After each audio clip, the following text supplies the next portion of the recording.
Gurizadinha ocupando o centro, ocupando o centro, ocupando. Gurizadinha, gurizadinha ocupando o centro, ocupando o centro, ocupando. Gurizadinha, gurizadinha ocupando o centro, ocupando o centro, ocupando. E todo dia giripoca, pia, Porto Nossa Casa, queima cuia verá.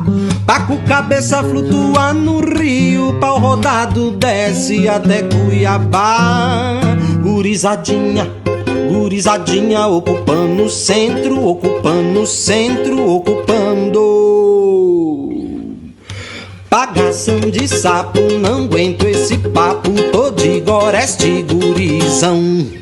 Paga pau pra pagar sapo, não aguento esse papo, tô de goreste gurizão. Não vem não, não tem não, não tem tão, mas se vem um regaço, rasgo e abro o abraço pra esse lambadão, esse lambadão. Gurizadinha, gurizadinha ocupando o centro, ocupando o centro, ocupando. Gurizadinha, gurizadinha ocupando o centro, ocupando o centro, ocupando. E todo dia giripoca, pia, Porto Nossa Casa, queima cuia verá. Paco cabeça flutua no rio, pau rodado desce até Cuiabá. Gurizadinha, gurizadinha ocupando o centro, ocupando o centro, ocupando. Pagação de sapo, não aguento esse papo, tô de goreste gurizão. Paga pau pra pagar sapo, não aguento esse papo, tô de goreste gurizão. Não vem não, não tem não, não tem tão, mas se vem um regaço, rasgo e abro o abraço pra esse lambadão, esse lambadão, esse lambadão, esse lambadão.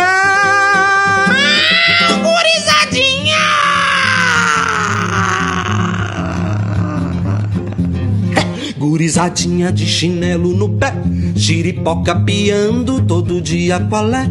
Tanto tempo de andança e não descansa sequer. Nessa luta não importa se é homem ou mulher. Ou abre alas pra ver meu povo passar, ou abre alas pra ver meu povo ocupar, ou abre alas que é pra ver o sol baixar. Do Oiapoque ao Chuí, por que não Cuiaverá?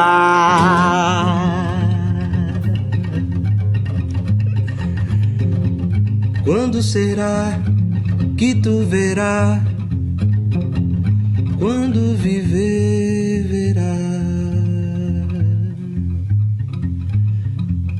Cuiaverá, Cuiaverá.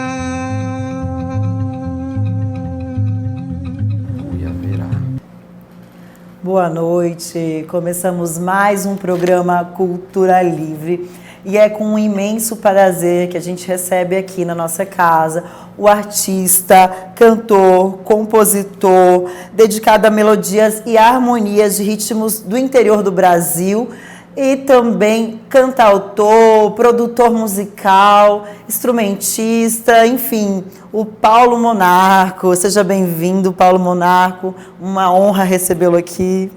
Obrigado pelo convite. A gente fica feliz de ver sua trajetória. Eu que pude, tava me lembrando antes de trazê-lo aqui, que comecei a te ver tocar em 2006, tem um tempinho já, acho que você estava começando a alçar voos, a pensar na música, acredito, como algo para trabalhar mesmo com isso. E é muito, muito massa poder ver como, os caminhos que você tem percorrido, sabe? Parabéns. Obrigado. E, Monarco, conta aí pra gente, né? Você que começou a cantar, compor músicas. Eu já te vi tocando lá em 2006. Nesse momento, você já tinha músicas próprias? Já estava pensando num show? Como que foi o seu início, né, da sua carreira? Essa fase aí que a gente se conheceu nesse período, 2006 para 2007, foi um passo do primeiro show, assim, que eu considero um passo de... um primeiro show com as minhas músicas, comunicando um bocado de canções que eu já vinha fazendo há um tempo, não muito tempo até então, mas que a gente conseguiu reunir uma história para ser contada e cantada num show, né? Isso foi 2007. Mas isso já vinha de antes em casa, né? Eu sou filho de Dona Terezinha de Jesus e Aprígio Tadeu. Dona Terezinha é uma mineira nascida no norte de Minas, na região de Montes Claros, meu pai na região da Zona da Mata. Se encontram em Belo Horizonte, onde eu nasci, e em 91 a gente vem para cá. Então eu sou um desses pau rodado que veio descendo pelo Rio. Digo que sou cuiabano de Minas Gerais porque me criei aqui, né? Desde os 3 anos de idade. Então, desde muito menino, em casa era um ambiente muito musical, assim. O meu tio, que já estava aqui, que foi quem convidou a nossa família para vir para cá, que é o Luiz Lana, ele foi o cara que inventou o Ninho Bar, que depois veio a se tornar o Tom Chopin. O Ninho Bar foi um ambiente de música onde ali, ao mesmo tempo que a casa do meu tio era o camarim do Belchior, do Paulinho Pedra Azul, do Geraldo Azevedo, eu tive o privilégio de crescer assistindo esses caras aqui na minha cara. E junto com isso, várias outras figuras da música daqui, como Zé Pretinho, Calixto Marangoni, que foi meu primeiro professor de violão um tempo depois, quando eu já estava com uns 12, 13 anos. Mas então, para chegar nesse show de 2007, vinha dessa caminhada, né, de ter esses músicos da noite como referência, essas figuras já conhecidas da música do Brasil, assim, né? Então, a minha primeira infância e adolescência, assim, foi de atravessamentos de diversas linguagens, né? Eu me lembro, por exemplo, no Ninho, isso foi ali para nesse período que a gente chegou, né? 91, início de 90, até o fim de 90, já chegando em 2000, Lio Arruda chegou a apresentar lá no Ninho. E o Calixto, que é esse grande compositor, que compôs coisas como Siriri Elétrico, eu tava no Mangueiral, morena bonita foi me chamar para dançar siriri, na festa de Tonho mais Fátima, eu não vejo nada mal, o fato da gente namorar, e pego a sua cintura e trago você mais pra cá, agora que é esse? Agora que é esse? Sem graceira? Não é sem graceira, meu amor, Siriri Elétrico chegou. Então, isso aí e ao mesmo tempo Calixto compôs coisas para Lio Arruda. Então essas figuras, assim, Oxe. Eu ali muito menino, não tinha muito a dimensão disso, mas a gente, quando é criança, a gente vai sendo levado por isso e vai carregando essas coisas, né? Então, quando chega esse show de 2007, que a gente estava ali junto e tal, mas já faz tempo, muita história, a gente teve a sorte de poder fazer música com Bolinha, por exemplo. Grande mestre, saxofonista, como é que é o nome do grupo que Bolinha fazia parte? Era Jacilde e seus Rapazes, né? Que é uma parte da história da música de Mato Grosso, que é muito interessante, né? E eu talvez nem tivesse muita dimensão disso que a gente estava fazendo naquele momento, porque o desejo... Uma das coisas que movia a gente a fazer aquele show Paraíso Abissal era de reunir múltiplas linguagens, né? Então, ao mesmo tempo que tinha o Bolinha tocando o Pior, que é uma música do Calixto, né? O Rio Cuiabá não tem mais peixe, é pior. E muita gente fica indiferente.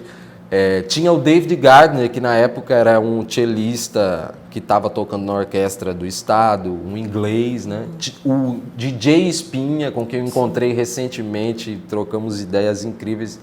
Estamos nos devendo uma história para a gente fazer umas paradas aí, Espinha. Espinha estava lá com a gente também, produzindo.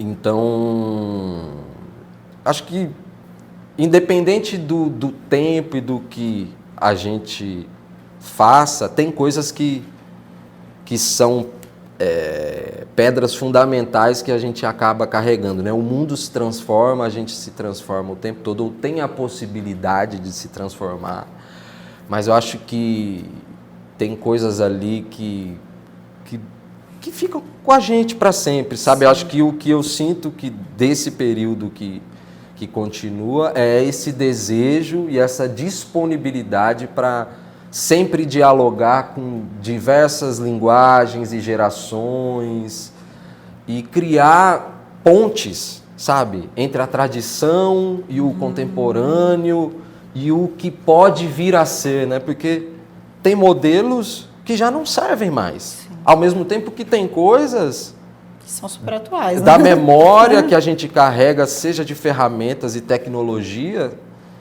que são atemporais. Sim.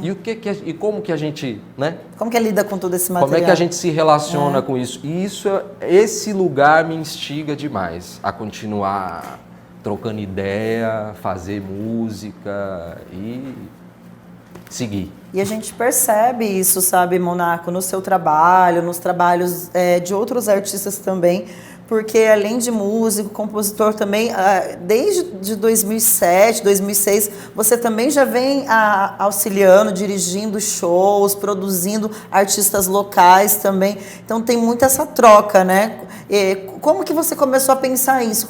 Pensar o show, porque, poxa, você é músico, aí você vai pensar um show, pensar uma estrutura do show, o que entra. Às vezes o músico fala assim, meu Deus, mas será que isso vai dar certo? Você já tem uma dimensão, né? Não, vai dar, confia. Então, como que estar nesse processo que já vem ali, tem quase 15 anos, 15 anos, ou mais de 15 anos, que você vem fazendo também, né? Uhum. Cara, coletivamente, né? Sempre, assim. Primeiro, eu saio do lugar de compositor, né? Em primeiro lugar, eu me reconheço como compositor e músico. Inclusive, cantar as minhas ideias foi consequência disso, né? Cantautor, né? E depois isso foi desenrolando em outros caminhos, né? E tal, até ter o Cerrado Lab hoje em dia, que é meu estúdio, o lugar onde eu produzo e tal. Mas a coisa de comunicar algo nesse lugar aí que você está falando é sempre coletivo, uma construção coletiva, porque por mais que eu queira comunicar determinada coisa, tem muitos outros profissionais envolvides que vão fazer a gente enxergar de repente algo que a gente não vê ali, como a melhor forma de traduzir isso. No Paraíso Abissal, quem estava comigo é a Carol Barros, que além de ter feito a produção executiva, também me fez olhar para isso com uma percepção mais abrangente. Tinham, quem mais? A Nariel Yatskill estava fazendo a luz já naquele momento, se eu não me engano. O Carlos Augusto, que eu nem sei se a Abaeté produtora ainda existe, mas o Carlos filmou esse show. A banda, Sidney Duarte, Sandro Souza, Samuel Smith. Nossa, só gente da pesada aqui. Tinha todo um cuidado com o cenário ali, de coisas que eu não sabia. Depois a gente vai caminhando, entendendo com mais profundidade aquilo que a gente quer, né? Mas é sempre um processo coletivo, assim. Depois disso, teve o Malabares com Farinha, que tinha na época o Malabares com Farinha, que é o meu primeiro disco, né? Que foi lançado em 2010. que vem juntando tudo isso, né? Todas essas experiências, No mesmo, né? no mesmo Sesc, Sim. 3 anos depois, né? Sim. 2007 para 2010. Isso? É. Tá. É porque eu sou de humanas, viu, gente? Quando começa a fazer uns Então, cálculos, eu fico meio confuso. Mas ali no Malabares, por exemplo, tinha a Tati Horevich. Erra assim? Horevich? Tem esses nomes complicados de falar. E a Juliana Capilé, que fizeram a direção cênica ali. Artística, né? Tinha todo um figurino, não sei o quê. Vem pra cá, posiciona aqui, ocupa o espaço. Continuamos com a parceria com o Carlos Augusto, tinha projeções dele ali no palco. Já foi um show um pouco mais robusto, assim, né? Já com o Facchini, que o Facchini produziu o disco do Malabares com Farinha. E aí depois, enfim, 2 Tempos de um Lugar, que aí já é outra história. Depois que eu já estava morando em São Paulo, que eu fui para lá em 2011 para 2012, passei 7 anos lá com a Dandara, nasce o 2 Tempos, mas eu acho que vou falando as coisas assim, de repente o tempo fica meio... porque é tanta coisa, apesar de eu ser jovem, mas também não sou mais tão jovem, mas não sou velho. Então a gente está nesse meio do caminho. O 2 Tempos já foi uma outra construção, por exemplo, que passou pela mão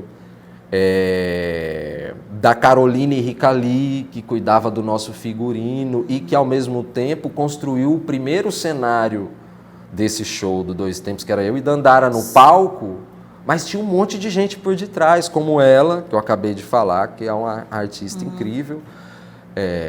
Depois veio a direção e o roteiro do Vinícius Calderoni, que é um super dramaturgo, compositor também, do 5 a Seco e tal, vem fazendo... Ele dirigiu o espetáculo musical da Elza Soares, Vinícius Calderoni. Então a gente já estava trabalhando com ele ali naquele momento. E depois entrou a Patrícia Black para dirigir o show já para um outro lugar. Então o show foi tomando outras formas. Então, quer dizer, no final das contas, é sempre um processo coletivo que envolve muita gente. A gente fala assim do processo coletivo e colaborativo, onde cada um vai colaborar dentro do que você está fazendo, né? E aí, poxa, eu vou colaborar com a direção, mas claro que tudo isso vai depender dos artistas que estão ali, né? Cada um eu vou colaborar com a voz, eu vou colaborar com o som, e cada um vai colaborando, e aí a gente fala que forma uma grande tessitura de cena, né? Uma grande colcha, uma colcha que a gente vai costurando em cena. E é bonito ver isso, porque esse tipo de trabalho, ele ganha uma dimensão muito maior do que a gente imagina, assim, sabe? Ele vai dar outros pontos de vista, dar outras visões e que enriquece o trabalho, né? Mas antes de falar, a gente já chegou aí em 2 Tempos, a gente tinha muitas pessoas que colaboraram muito com você dentro do seu processo de criação, né? Que é o Lenine, né? TT Espíndola, Orquestra Sinfônica de Jazz, Zé Cabaleiro, Chico César, Dulce Quental, Band Oca, entre outros. Então, conta pra gente um pouquinho dessa influência musical que você teve, da onde você bebeu, dessas fontes que você foi beber, para trazer o que é o Monarco hoje em cena, o que é o Monarco hoje músico. Cara, são os caminhos, né, que a gente vai percorrendo, né? Depois, sei lá, tem dimensões assim que às vezes a gente... Eu vivi 20 anos em Cuiabá antes de ir para São Paulo e antes de retornar para Chapada, que é onde eu vivo hoje, né? Então, bom, eu comecei tocando em bar aqui, como muitos colegas, né? Sim. Que estão... E tenho até retomado esse lugar para continuar fazendo som, trocar ideia com as pessoas com quem eu já somava lá atrás e outras gerações que estão aqui hoje, né? Então, esse trânsito, ele é permanente, pelo menos na minha vida sempre foi assim, esse trânsito, né, constante. Eu falo até pro meu pai. Meu pai, ele é uma das pessoas que eu conheço que mais se muda na vida. Falo, pai, aquela música do Renato Russo lá, realmente, parece que foi feita para você. Mas, enfim, eu estou dizendo tudo isso porque é muito interessante, né, como a gente vai fazendo alguma coisa, se dedica a uma ideia e a gente sonha um monte de coisa. E esse sonho, de repente, parece que ele está lá longe, mas a gente vai caminhando, trabalhando, construindo as coisas e quando você nem percebe, você já está vivendo dentro do sonho. Só que quando você está vivendo esse sonho de agora, você já está olhando para outros. Então é muito importante, e às vezes a gente se esquece disso, né? É natural, porque a gente vai caminhando e vislumbrando outros caminhos. Você falou o nome de algumas pessoas aí com quem eu tive o prazer de, seja com o Lenine, por exemplo, no projeto Cantautores, foi uma surpresa. Nossa! Eu, assim, fiquei muito emocionado na época, porque eu tinha recém-chegado em São Paulo, isso foi em 2013, o Dois Tempos estava começando, a gente estava fazendo os primeiros shows do Dois Tempos, que inclusive estreou no Rio de Janeiro, num teatro que eu não vou lembrar o nome agora, com pouquíssimas pessoas assistindo a gente, mas foi um processo muito bonito, assim, de muita entrega, muita gente que estava ali no nascimento do Dois Tempos naquele momento, foram pessoas que continuaram com a gente e continuam até hoje, sabe? Tanto pelo repertório que foi construído, da narrativa do show, quanto de profissionais envolvidos, fazendo som, fazendo a luz, sabe? Ali na estreia do Dois Tempos estava o João Cavalcante, que é filho do Lenine, que era vocalista do Casuarina, está seguindo a carreira dele. João, se você assistir isso aqui, um beijo para você, meu querido. Então essas pontes, elas vão acontecendo. Eu não sei exatamente como chegou minha música no Lenine, provavelmente pelo João ou pelo Bruno, que é o filho dele, que a gente se conheceu ali um pouco antes disso, né? E eu fiquei muito feliz quando aconteceu isso, foi lindo, uma noite mágica ali na Cidade das Artes. Aí a TT, a gente já tinha feito coisa aqui, na verdade foi o show do Jerry que eu participei, aí depois vinha encontrar com ela em São Paulo já nesse período. O Zeca, é muito interessante essa história, porque eu estava viajando com Dandara pelos festivais da canção no interior ali de São Paulo, isso antes do show do Dois Tempos nascer propriamente dito, que foi em 2013. A gente estava em Botucatu, num festival, eu e Dandara cantando uma canção, e nós ganhamos o festival, vários prêmios, assim. E um dos jurados chegou na gente e falou, cara, parabéns pelo trabalho de vocês, muito bom, fiquei, assim, encantado e tal. Eu gostaria de colaborar de alguma forma, seja carregando um cabo, seja ajudando vocês de alguma forma. Eu fui descobrir naquele momento que aquele cara se chamava Suami Júnior.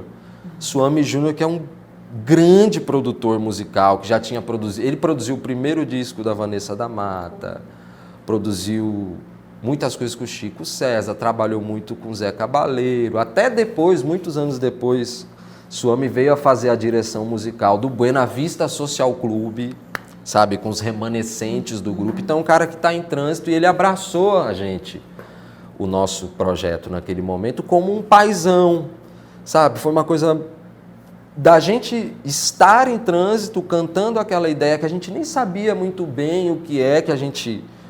Para onde é que a gente estava indo? A gente só queria comunicar aquilo mesmo. Tinha até uma certa ingenuidade naquilo que a gente fazia. Mas o Suami, meu irmão, gratidão eterna.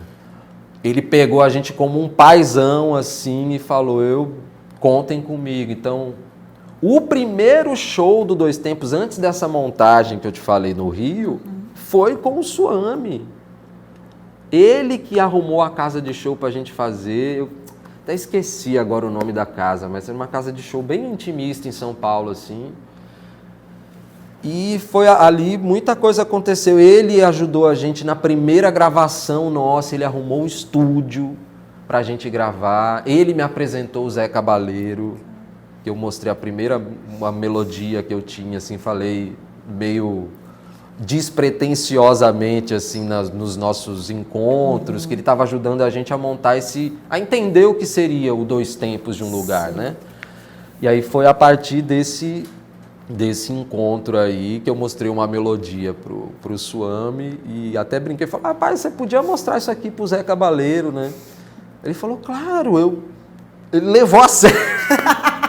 Ele levou a sério a minha brincadeira e a música chegou no Zeca e ele fez a letra da nossa primeira parceria, que é o Tendó, que ele participa no disco do Dois Tempos de um Lugar, que está aí, inclusive, em todas as plataformas digitais, Dois Tempos de um Lugar.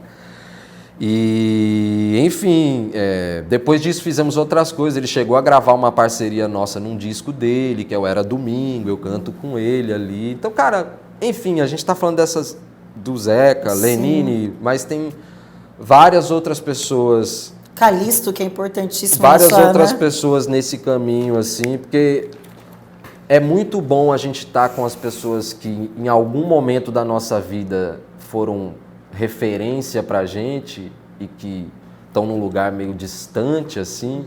E é bonito quando se torna uma amizade, uma parceria sem essa parede do ídolo, né? Isso é bonito, mas também eu acho tão bonito quanto isso também ter parceiros com quem eu estou aqui junto diariamente que são referências para mim, sabe?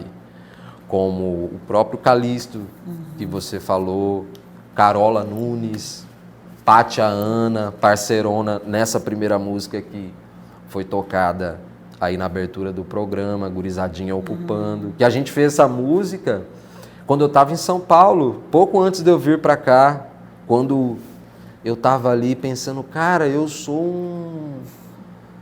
um estrangeiro nesse lugar aqui em São Paulo, tipo, e o Lambadão foi que me salvou, que me resgatou de mim mesmo, assim, sabe? Esse pau rodado cuiabano de Minas que está em São Paulo, que história que eu tenho para contar, com quem que eu me conecto, né?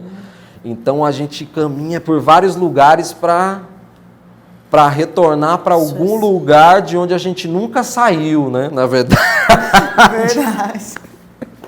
E que a gente estava sempre te acompanhando também. Eu acho que, não sei, eu acho que o público chama o artista também, porque o Monarco sempre alguém me falava, o Monarco está produzindo algo, está fazendo. Então o público que era da noite cuiabana, que escutava, sempre estava te acompanhando, o que você estava fazendo, assim, é muito legal ver isso. Eu acredito, eu estou falando enquanto público, de ver você lá, poxa, é alguém que está buscando conhecimento, que está se profissionalizando, que está buscando algo, né? E às vezes a gente vai por esses caminhos, é natural, e você voltar e trazer isso para sua terra também, e ter referências daqui também, voltando aí para o Rasqueado, o Siriri, o Cururu, a música folclórica. Então, assim, é muito importante. Eu acho que essas expressões sul-americanas estão muito presentes no seu trabalho. E aí você volta para cá e a gente começa a ver isso com mais força, com sua identidade mesmo. Poxa, se hoje eu vou falar do Paulo Monarco, eu vou falar dele como o folclórico, o sul-americano, a música, o rasqueado, o siriri, o cururu tá ali presente, só que contemporâneo, de traz a linguagem antiga, mas a gente tem esse quê do contemporâneo, né? Que talvez o siriri elétrico já queria trazer também. E para vocês verem um pouquinho o que eu tô falando, eu convido vocês para assistir agora Pari a Lenda. Solta aí, produção. Não sobrou nenhuma alma cebosa e viva pra vir contar Não sobrou nenhum corpo num tibum. Se tem algum eu chego já. Não sobrou qualquer resto de mulher. Tucunaré vai devorar. Nunca volte aqui, sangue siriri. Barra do Pari é meu, só meu esse lugar. A morte, sono mentiroso, quase tudo sempre será. A vida, curso enganoso, a vida, Rio Cuiabá. O bicho, sempre à espera, nada muda por aqui. O mundo remenda a lenda. O bicho vai, o bicho vai, o bicho vai engolir.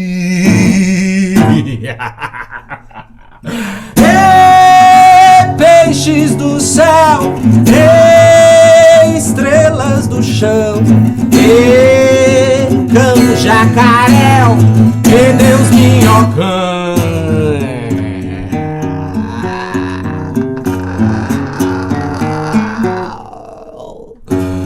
Não sobrou nenhuma alma cebosa e viva pra vir contar. Não sobrou nenhum corpo num tibum. Se tem algum, eu chego já. Não sobrou qualquer resto de mulher. Tucunaré vai devorar. Nunca volte aqui. Sangue siriri, Barra do Pari é meu, só meu esse lugar. O mundo remenda a lenda. O bicho vai, o bicho vai, o bicho vai engolir.